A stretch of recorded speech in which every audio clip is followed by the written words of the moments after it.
I have a question. What is Fluttershy's job exactly? I mean, everyone else has a really concrete thing they do. Government official, fashion designer, fighter pilot, baker, seller of apples, and apple accessories. But Fluttershy is really nebulous. She takes care of animals. She's basically a crazy cat lady. With wider ambitions.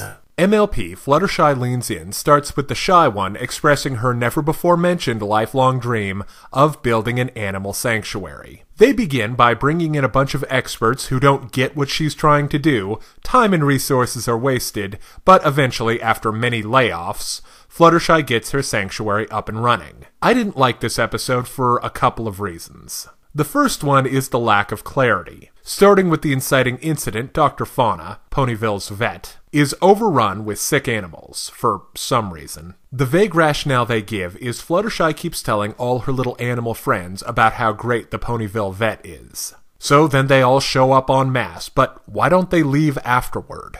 Next up, how exactly is all of this coming together? To a certain extent, this is a me problem and not a storytelling 101 problem, but I care about logistics. For example, I really hated the Theta Protocol storyline from Agents of S.H.I.E.L.D. because they don't get enough into how exactly you fix a helicarrier. To contrast that, one of the best things about the first Iron Man movie is seeing how Tony designs, builds, and improves his suits. Fluttershy just gets the resources for this project through her friends, and that's the end of it. I could have gotten past both of these problems if I could have gotten behind Fluttershy's emotional journey, but I can't. I liked her better when she was a coward. That's a good point. She does show clear signs of growth and development from earlier episodes, so good job on that one. But our history with Fluttershy makes the opening premise of "this is my lifelong dream" kind of eye-rolling. I think the animal sanctuary idea would have worked a lot better if it was an idea Fluttershy came up with to solve Dr. Fauna's problem.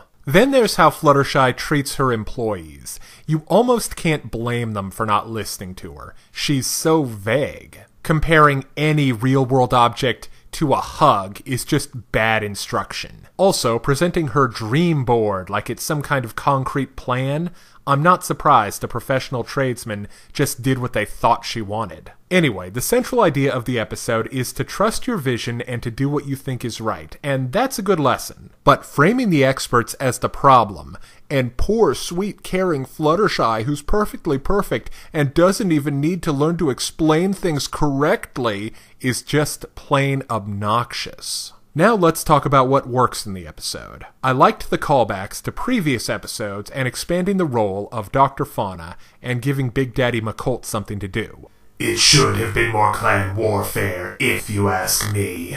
There were also a few funny lines. My favorite was how Hardhat was using trees as part of Fluttershy's sanctuary. And there's a lot of physical comedy and cute antics from the animals. Okay, now it's time to break down the good and the bad in My Little Pony, Fluttershy Leans In. On the good side, the episode gives some love to the background players, there are some funny parts, and I like the lesson. On the downside, the story is frustratingly vague about important stuff, much like its main character, who comes off like an obnoxious, entitled project manager who's not interested in anyone else's input but her own. So I give My Little Pony, Fluttershy Leans In, a 2 out of 5. Now, if you're interested in more reviews of anime, movies, TV shows, comic books, or video games, check out my channel on YouTube at StupidPrivate913, or find my Facebook and Deviantart pages for video updates and more. Thank you for watching.